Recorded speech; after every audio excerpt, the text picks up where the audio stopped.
conselho de hoje veio para que nós sejamos agradáveis uns com os outros, que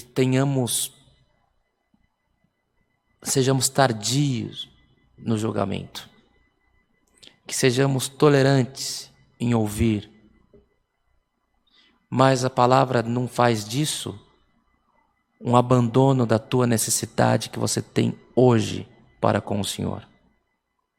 O Senhor está no controle da tua vida, da minha, das nossas vidas. Pode o teu conhecimento, a tua condição ser limitada, mas aqui está um bom lugar, um bom encontro, que você entrega nas mãos do Criador a tua limitação e o Senhor opera o impossível nas nossas vidas.